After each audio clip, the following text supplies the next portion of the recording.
I never thought I'd hear those words from someone I had loved for over a decade.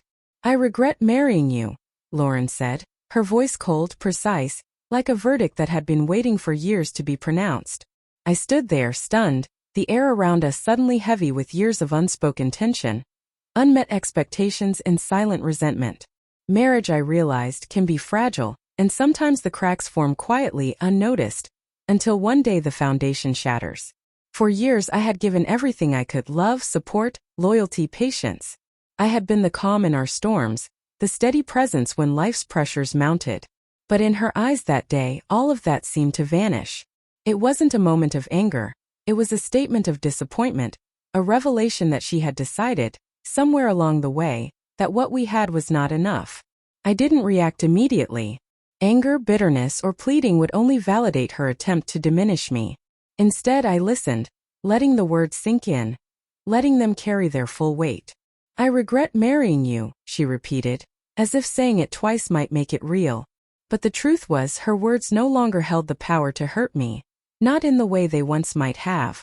I thought about all the times I had compromised, the nights I had stayed awake worrying, the sacrifices I had made for us. And I realized that it wasn't regret I felt, not exactly, but clarity. Clarity that she was revealing who she truly was, and in doing so, she had inadvertently given me the chance to reclaim my life. I decided then that things would change. She would finally learn what it feels like to be alone, not through cruelty, but through the quiet assertion of my independence. It wasn't revenge, it was reality. I would no longer center my life around someone who had already decided that my presence was a source of disappointment. I would step back, create distance, and let her feel the emptiness that comes from taking for granted someone who had given everything. As I began to make plans for the days ahead, a strange mix of relief and anticipation settled over me. For the first time in years, the future felt uncertain but exciting. The power of presence, I realized, isn't in holding on. It's in knowing when to step away. And tonight I would begin that journey. The next morning I started implementing small, deliberate changes. I stopped rushing to accommodate her schedule. I stopped adjusting my plans to fit hers. Each action was subtle, almost invisible, but intentional. The absence of my usual availability was the first taste of what she had taken for granted for years. I wasn't mean or dramatic, I was simply present in my own life, no longer a shadow existing to fill hers. Lauren noticed immediately. Her eyes searched mine during breakfast, a flicker of confusion and unease passing through them.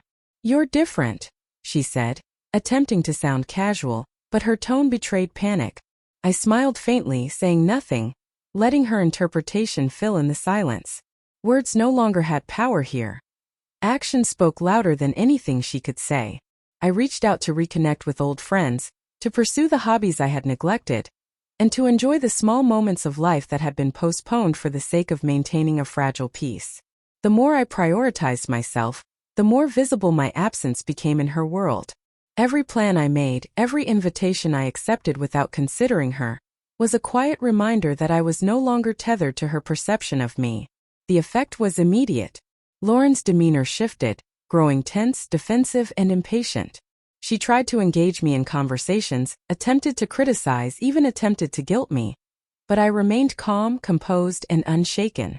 Her words bounced off, ineffective against someone who had finally recognized their own value. Evenings became a mirror of our years together, inverted. She expected me to conform, to accommodate, to provide the attention she had grown used to taking for granted. And yet, I simply existed, quietly asserting my independence. The silence in my presence was louder than any argument could have been. It was a forceful reminder that she no longer held the control she had once assumed. By the second week, Lauren's frustration was palpable. She started questioning me, trying to provoke a reaction, searching for a trace of the old dependence. But the more she pushed, the more solid my resolve became. For the first time in years, she understood that her words, her disdain, could not manipulate me.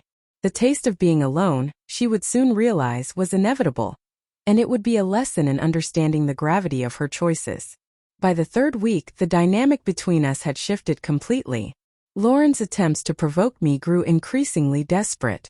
She tried subtle manipulations, the kind she had perfected over years of familiarity, sarcasm, guilt-tripping, even feigned sadness.